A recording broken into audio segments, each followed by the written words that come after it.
করে আর কিছু লাগবে না।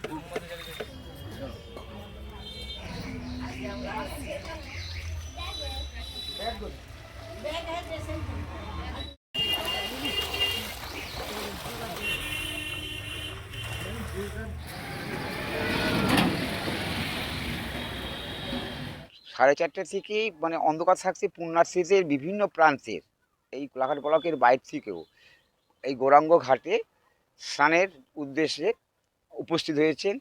আমরা যথাসাধ্য মহিলাদের কাপড় চোপড় ছাড়া সুব্যবস্থা একটা সাইডে করেছি, আর একটা সাইডে পুরুষদের সুব্যবস্থা করেছি, এবং গঙ্গা জলে যাতে কোনো বিপদ না ঘটে সেদিকে আমরা সতর্ক দৃষ্টি রেখেছি। ভিড় স্বাভাবিক কেমন হয়, তবে প্রত্যেক বছর ভিড় একটু বাড়ছে। আজকে পবিত্র মকর সংক্রান্তি। বাঙালির এমনিই 12 মাসে 13 পার্বণ, তো তার মধ্যে অন্যতম হলো হচ্ছে এই পৌষ পার্বণ। আমরা সকাল থেকে দেখতে পাচ্ছি আরও বিভিন্ন জায়গার সাথে এই কোলাঘাটের গৌরাঙ্গ ঘাটে, কালী মন্দির ঘাটে, কাঠছড়ার ঘাটে অগণিত মানুষ তারা এই গঙ্গা সলিলে অবগাহন করছেন পুণ্য সঞ্চয়ের আশায়। এবং ভালোই ভিড়, বিগত বছরের থেকেও ভিড় ক্রমশ বাড়ছে।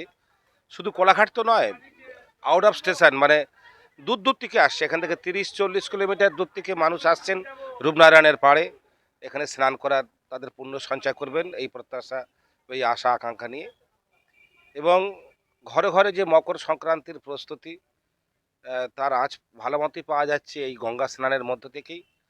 তারা আসছেন, পুজো করছেন, স্নান করছেন। এবং গৌরাঙ্গ ঘাটে বিশেষ করে মেয়েদের জন্য যে একটা পোশাক পরিচ্ছদ পরিবর্তন করা বা পুরুষদের আলাদা আলাদা করে সাধ্যমতো সামর্থ্য গড়ে তোলা হয়েছে। এবং কনকনে ঠান্ডা সেটা উপেক্ষা করেই সবাই, আমি তো ভোর 5টা থেকেই আছি বিভিন্ন কাজে, নদীর ধারেই বাস, তো সেই ভোর থেকে দেখছি কাক ভরেই মানুষ আসছেন অবলীলায় এই ঠান্ডাতেই অবগাহন করছেন, মানে টপ টপ করে ডুবছেন, পুজো করছেন।